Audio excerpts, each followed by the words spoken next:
Hello, welcome. We got volume 2 of the very silly Joker manga here. Joker 1 Operation Joker Volume 2. And like I did with the first volume, I'm going to just review it one chapter at a time. Because I read the first chapter in here. Oh man, look at the sun, the sky out there. It's kind of gray. I just got done reading this. I read part of it the other night, Wednesday night, in fact, right after I bought it. And then I got busy, and I couldn't read more.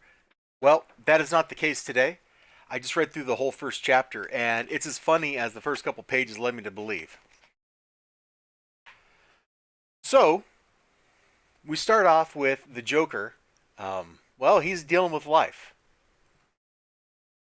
He was just on his phone talking about how people in Gotham are the devil, the fellow citizens and all that are evil people. They cause trouble. They're making life miserable for themselves, for other people, yada yada.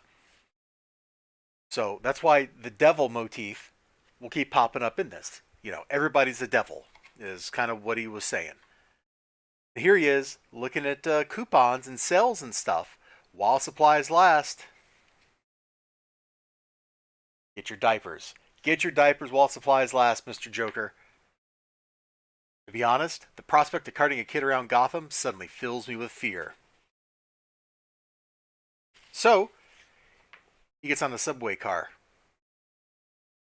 Little baby Batman right there in front of the door. Go ahead, come up to me. I'll show you why I'm the clown prince of crime. He's expecting trouble. He's expecting bad things to happen. After hearing those rumors, personally tried to avoid the busiest time, but this is bad. It's plenty crowded here. This is unpleasant. That guy in a suit keeps glancing over here. The jerk only makes me feel more awkward. Oh, that's right. The stroller mom from yesterday. What the heck? The woman deleted her post. It made Yahoo News. And that's where things start changing. So he looks at that article, and people are supportive of the woman in the comments on the article.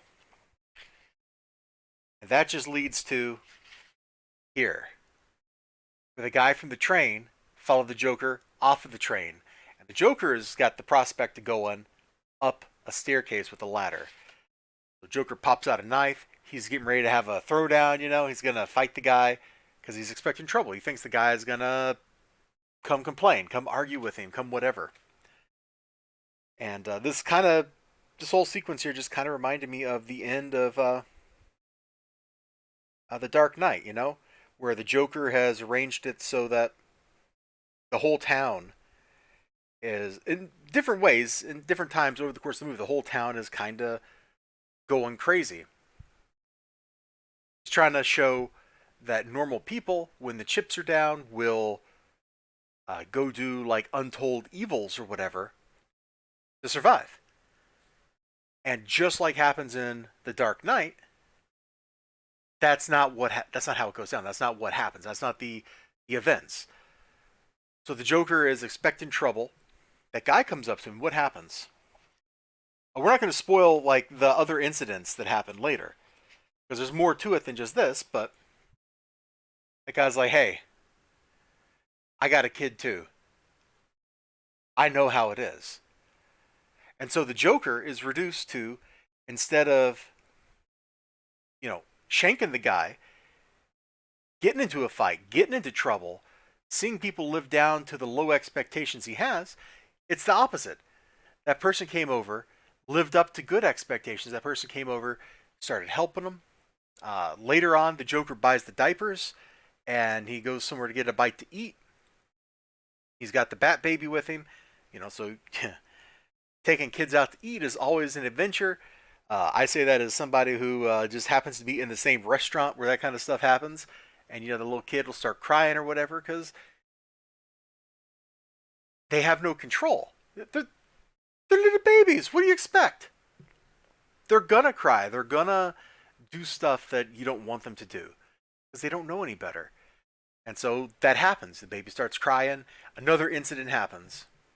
We're not going to talk about how that's resolved, but it's funny seeing the Joker. Yeah, I mean, look at his face here on the back cover, right? Just look at that. And he's having to very humbly say thank you to people. It's a great inversion of the character. It's a great exploration of humanity, the common kindnesses that we all are supposed to be doing for each other, and we usually do. And it was funny the whole way through. I was nonstop chuckling the whole chapter. That's the first chapter of this, which I guess is volume or chapter 8 of the story, City of Devils, right there. This was a hoot.